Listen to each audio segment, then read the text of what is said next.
Bonjour, pour vous aider à bien comprendre, je vais corriger avec vous donc l'exercice 31, page 137. Donc ici, nous avons trois droites qui sont les représentations graphiques de trois fonctions différentes, f1, f2 et f3. La première question, on nous demande de déterminer là où les fonctions qui ont un coefficient directeur négatif.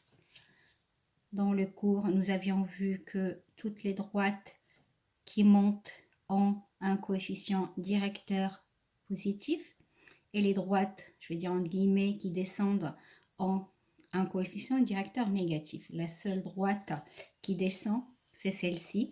Donc, D2 a un coefficient directeur négatif. À la question B, on vous demande de déterminer le coefficient directeur de chaque fonction sous la forme d'une fraction. Donc, je vais commencer par la première droite. Donc, réponse à la question B. Je vais commencer par D1. On me demande le coefficient directeur. Il faut savoir que le coefficient directeur, c'est l'écart des ordonnées sur l'écart des abscisses.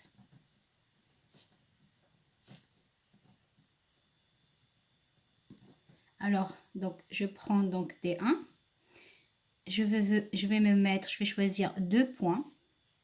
Donc, j'arrive à lire facilement les coordonnées. Donc, ici, je vais choisir celui-ci. Ça représente un nœud.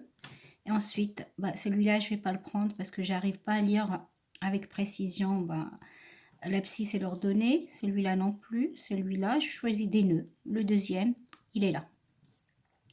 Et donc, je vais voir de combien ici je vais avancer pour arriver jusque là. Donc, j'ai avancé de 1, 2, 3, 4, plus 4, puisque là, c'est vers les x positifs. Et de combien de carreaux je dois monter? Je monte de 1 carreau. Et donc, plus 1, puisque je monte. Là, c'est les y positifs, les y négatifs, les x positifs, les x négatifs. J'ai dit que A, c'est l'écart des ordonnées. En ordonnée, j'ai plus 1. En abscisse, j'ai plus 4. Donc, A pour la première droite est égal à 1 quart. Je fais la même chose pour la deuxième droite, pour la D2. Donc, je vais choisir également 2 points. Des points comme tout à l'heure. Voici la D2. Donc, je vais choisir celui-là. Et je vais choisir également, pas là ni là, mais là, je suis un nœud. Donc, ça va être facile pour la lecture. Et je vois que là, je fais avancer. Donc, j'avance vers la droite. Donc, c'est plus 3. 1, 2, 3 carreaux. Et je descends de 2 carreaux. Et comme je descends, c'est moins. Et d'ailleurs, ici, on avait dit que la fonction, elle aurait un coefficient directeur négatif. Donc, pour la droite des deux, je vais faire la même chose. A, c'est l'écart des ordonnées. En ordonnée, j'ai moins 2. Pardon. A est égal à moins 2. Et en abscisse, j'ai plus 3. Moins 2 sur plus 3, soit A est égal à moins 2 tiers. Enfin, je vais faire la même chose pour la droite des 3. A égale écart des ordonnées sur écart des abscisses. Je ne vais pas le réécrire. Donc la D3, c'est celle-ci. Elle monte. Donc je suis sûre que déjà que le coefficient directeur il va être positif. Je vais choisir 2 nœuds sur la droite. Le premier, le deuxième. Puis je vais former au fait un triangle rectangle et voir. Là, j'avance, donc c'est plus 2.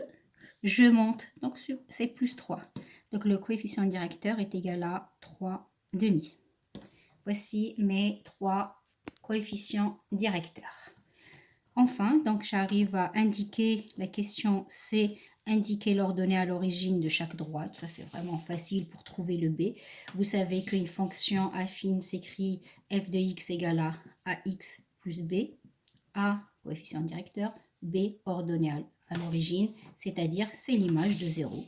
Donc pour la première droite, la D1, je vais chercher où la première droite traverse l'axe des ordonnées. Elle traverse en 1, donc B est égal à 1 pour la première. Donc pour la droite D1, B est égal à 1. La même chose pour la droite D2. Je vais voir où ma droite D2 traverse l'axe des ordonnées 1, 2, 3. Donc B ici est égal à 3. B est égal à 3. Et enfin, pour la droite D3, dernière droite, la droite D3, alors c'est celle-ci. Elle coupe l'axe des ordonnées ici. Donc là, n'oubliez pas que 2 carreaux, c'est 1. Donc moins 1, moins 1,5. Donc B est égal à moins 1,5.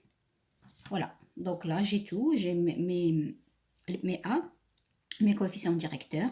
J'ai mes ordonnées à l'origine. J'ai plus qu'à répondre à la dernière question. La première, f1 de x est égal à ax plus b. J'ai trouvé le A et le B. Pour la première, j'avais trouvé A est égal à 1 quart, donc 1 quart de x, plus, et pour B, j'avais trouvé 1. Pour la deuxième droite, f de dx, c'est toujours la même expression, c'est une fonction affine. J'avais trouvé A égale à, pour la D2, moins 2 tiers de x. Et pour B, j'avais trouvé 3. Et enfin, la dernière, f3 de x, ax plus b, égale à A. J'avais trouvé un A est égal à 3 demi. Je vous laisse sous forme de fraction. C'est ce qu'on me demande de faire. Plus, et B est égal à, ici, moins 1,5. Bon, je peux enlever le plus et la parenthèse. Donc, ça fait 3 demi de x moins 3 demi de x moins 1,5. Voilà pour la correction de cet exercice.